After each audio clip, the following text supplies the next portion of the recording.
Assalamualaikum. Waalaikumsalam. Gimana kabar? Akhirnya saya bertemu dan menciduk seorang tokoh muda ya kan, yang sudah lama melakukan pertapaan politik dengan sahabat saya, Bang Hasanuddin Ibrahim, atau biasa dengan mesra dipanggil Bang Acang.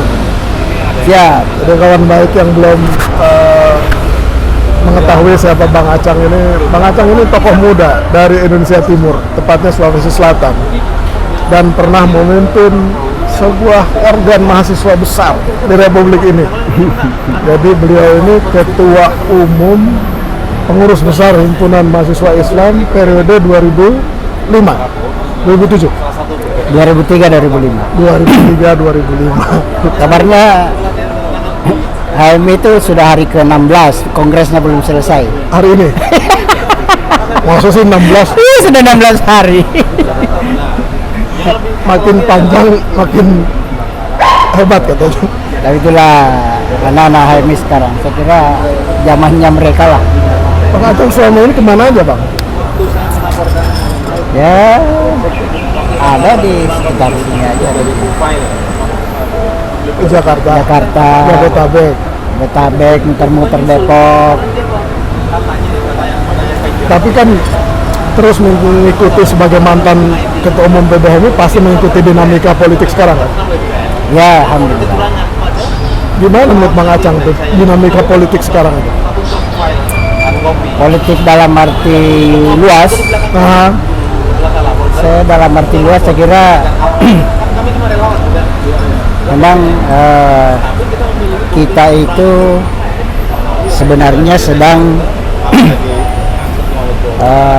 berada pada posisi yang disebut dengan transisi demokrasi, tapi kita berada di penghujung transisi demokrasi itu.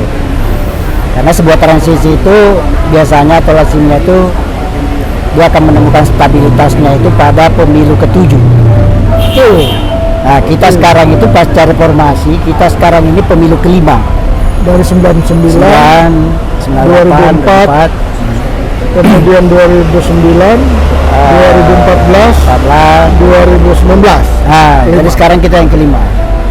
Nah, 2024. Ya, 2024. Nah, seharusnya ini karena ini adalah fase akhir kita memasuki yang disebut sebagai negara demokrasi, dan sesungguhnya hampir seluruh persyaratan untuk menjadi demokrasi itu kita sudah miliki, hampir seluruhnya. Jadi mulai dari adanya kebebasan pers, kemudian income per kapita penduduk kita juga termasuk yang cukup bagus. Ya terlepas daripada struktur ekonomi ya, dan yang memang mengalami ketimpangan, tetapi negara kita ini masuk dalam G20, dan di G20 ini kita kondasan masuk dalam urutan ke 16, 17 gitu ya. Jadi termasuk negara yang sebenarnya sudah siap untuk memasuki fase demokrasi. Nah, memang sayangnya, ironisnya, di periode kedua Jokowi ini nampaknya proses kita menuju demokrasi dari transisi akhir ini itu bukannya bergerak maju, tapi kita justru bergerak ke belakang, mundur, sehingga itu sangat mengkhawatirkan, karena kemundurannya bukan kemunduran yang kita saksikan, itu bukan kemunduran yang bisa diatasi dengan sekali dua kali pemilu, tapi ini kemunduran yang sangat jauh ke belakang, bahkan melampaui era 98. Jadi kalau misalnya Ibu Megawati mengingatkan soal Orde Baru ya, itu kan artinya kita kembali ke era konsolidasi demokrasi. Bukan lagi di era transisi, tetapi kita kembali harus melakukan konsolidasi demokrasi. Nah, karena itu periode kedua Jokowi ini prestasi terbesarnya dari sisi demokrasi itu adalah menggagalkan kita punya transisi demokrasi dengan membuat bangsa ini setback kembali sehingga harus kembali melakukan konsolidasi demokrasi. Parameternya apa? Konsolidasi demokrasi itu bisa dilihat dari segi parameter. Yang pertama ya, tidak ada terjadi penurunan kepercayaan terhadap hukum yang sangat drastis. Kemudian muncul ketakutan berbicara. Kasus terakhir misalnya intimidasi kepada budayawan Butet. Itu sesuatu yang di zaman Orde Baru sekalipun tidak terjadi. Jadi betul-betul kita harus kembali melakukan sebuah konsolidasi ulang terhadap demokrasi kita, dikarenakan ulahnya Jokowi ini di periode kedua. Nah, hal lain ya, di samping kebebasan berbicara yang mulai terintimidasi itu, hukum yang tidak terpercaya, KPK diintervensi, Mahkamah Konstitusi diintervensi, Wakil Menteri Hukum dan HAM-nya korupsi, polisinya tidak netral di pemilu, penyelenggara pemilunya ketakutan di sana sini karena diintimidasi. Semua itu sesungguhnya tidak lagi memposisikan bangsa kita bahwa bangsa kita dalam proses transisi, tetapi setback kembali harus melakukan konsolidasi demokrasi untuk menguatkan kembali demokrasi itu. Jadi kita nampaknya ide perubahan itu bukan hanya kita harus merubah lagi kita punya mentalitas demokrasi dalam pengertian menyiapkan sebuah generasi untuk melewati proses transisi, tetapi kita harus membangun kembali kita punya komitmen untuk menjadi demokrasi, lalu melakukan konsolidasi ulang terhadap demokrasi itu. Kemudian nanti akan memasuki lagi fase transisi, barangkali ya syukur-syukur kalau misalnya presiden yang terpilih nanti ini pro kepada demokrasi. Tapi kalau kemudian yang terpilih ternyata penerusnya Jokowi yang anti demokrasi ini bisa-bisa kita tidak hanya harus konsolidasi demokrasi, tapi kita akan kembali kepada era otoritarianisme. Dan itu saya kira kita tidak membayangkan kalau itu sampai terjadi, bahwa kemudian bangsa ini harus kembali ke era otoritarian.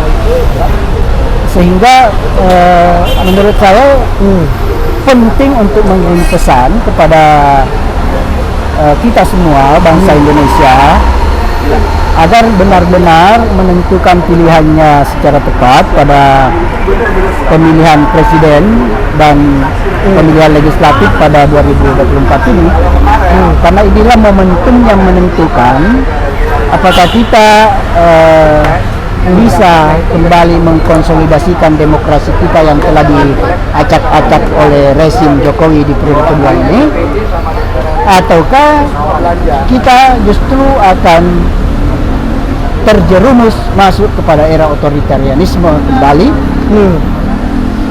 kalau kemudian penerusnya Jokowi ini yang terpilih. Oke. Tapi menurut Pak Jokowi dan para pendukungnya, mereka juga mengatasnamakan demokrasi. Jadi begini, demokrasi itu memang ada secara banyak jenis, tetapi secara umum itu dibagi dua. Ada namanya demokrasi yang bersifat elitis, ada namanya demokrasi yang bersifat pluralis. Nah, yang terjadi di pemerintahan Jokowi era kedua ini itu demokrasi elitis, bukan demokrasi pluralis. Demokrasi elitis artinya kebijakan-kebijakan publik itu hanya diputuskan segelintir elit politik tanpa melibatkan partisipasi masyarakat secara luas.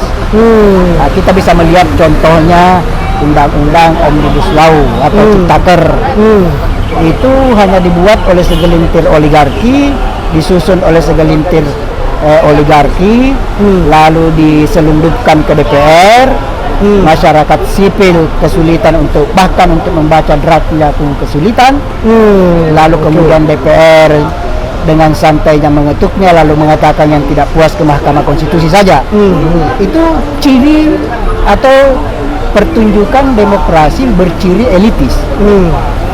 Nah, kita melihat juga misalnya yang terbaru rancangan undang-undang DKI yang di dalamnya Daerah khusus pertama, Jakarta, ya? daerah khusus DKJ. Jakarta pada pasal 10 ayat C dan D tentang rancangan undang-undang itu dikatakan bahwa gubernur dan wakil gubernur daerah khusus Jakarta itu akan ditunjuk, diangkat dan diberhentikan oleh presiden.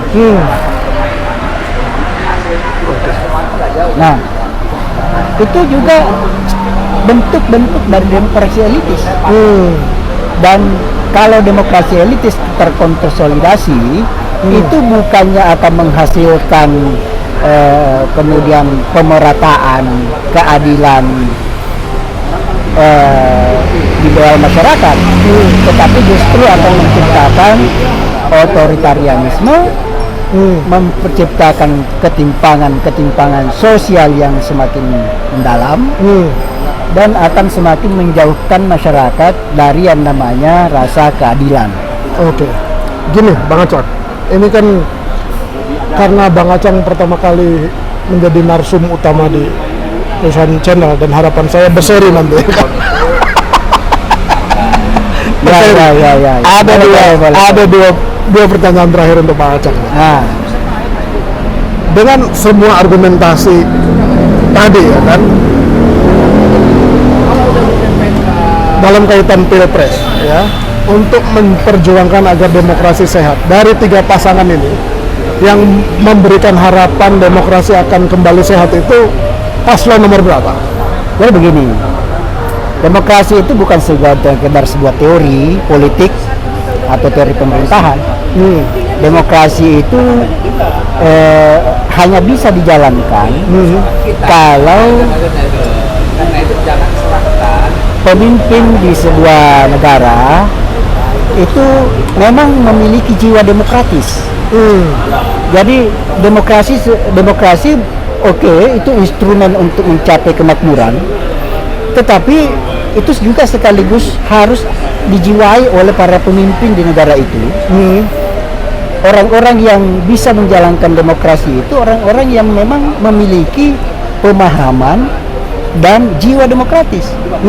Tidak bisa dijalankan oleh orang-orang yang pemahamannya itu elitis dan anti demokrasi, tidak bisa. Tidak bisa. Artinya? Nah, artinya dari ketiga pasangan ini sesungguhnya kalau kita membuat peringkat-peringkat, maka pasangan Prabowo Gibran itu masuk dalam kategori berciri otoritarian, tidak berciri demokrasi. Nah, kemudian kalau Ganjar Mahfud itu cukup memenuhi persyaratan sebagai kepemimpinan yang demokratis. Hanya saja di sisi lain pasangan Ganjar Mahfud ini juga kan sama dengan pasangan Prabowo Gibran. Mereka ini keduanya adalah bagian dari pemerintahan, bagian dari pemerintahan Jokowi, ya rezim Jokowi. Karena itu kita tidak bisa berharap banyak kepada pasangan Ganjar Mahfud ini untuk mendorong demokratisasi itu, dikarenakan karena dia bagian dari yang telah merusak sistem demokrasi kita di periode kedua Jokowi ini. Jadi semua produk undang-undang yang mulai mengkebiri kebebasan, yang menghilangkan partisipasi publik, ini kan semua di bawah koordinasi Menko Polhukam. Dan karena itu tidak bisa kemudian berlepas tangan dari keadaan itu, karena bagian dari rezim pemerintahan yang sedang berjalan. Berarti satu-satunya harapan kita adalah memang pasangan Anies Muhaimin. Anies bukan saja tumbuh dan dibesarkan melalui sistem pendidikan yang bagus, tapi juga dia ditempa oleh iklim masyarakat demokratis dalam proses pertumbuhannya, dan juga sudah terbukti menerapkan prinsip-prinsip demokrasi itu di dalam pemerintahan ketika memimpin DKI. Jadi kita punya alasan rasional, alasan faktual untuk kemudian memberikan kepercayaan kepada pasangan nomor urut 1 Anies Muhaimin ini untuk kemudian mengembalikan proses transisi demokrasi kita itu ke alur yang benar, ke jalan yang benar. Oke, terakhir, pertanyaan terakhir. Saran singkat Bang Acang untuk masyarakat, terutama kalangan muda. Saya kira kalangan muda ada begini, saran saya singkat saja. Masa depan itu ada di tangan kalian semua. Anda sendiri yang menentukan baik buruknya masa depan Anda dengan menentukan pilihan Anda secara tepat. Dan kalau kemudian Anda galau, bingung menentukan pilihan, bertanyalah kepada orang tua Anda mana yang sebaiknya dipilih di antara ketiga pasangan calon presiden ini. Bagaimanapun juga orang tua itu masih memiliki kebijaksanaan untuk tidak membiarkan masa depan anak-anak mereka terbengkalai, tidak membiarkan masa depan anak-anak mereka dipenuhi oleh ketakutan disebabkan karena pemimpin yang berkuasa itu berperilaku otoritarian. Para orang tua saya yakin bijaksana untuk mengarahkan anak-anaknya, membimbing anak-anaknya nanti ke TPS tanggal 12 Februari itu 14 Februari supaya memilih pasangan yang benar-benar bisa diberi amanah untuk menyelenggarakan pemerintahan yang berkeadilan, yang demokratis, sebagaimana yang kita harapkan bersama.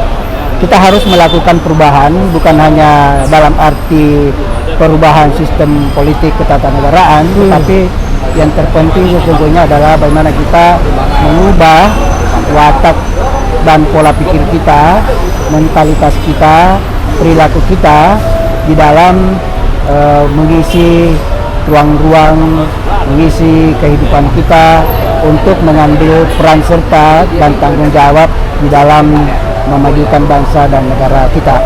Oke, Bang Acang. Siap. Terima kasih. Jangan bosan saya undang lagi nanti. Selamat tiba kembali di dunia politik Indonesia. Terima kasih. Lama nggak masuk lagi dulu. Terima kasih. Assalamualaikum warahmatullahi wabarakatuh. Ya, warahmatullahi.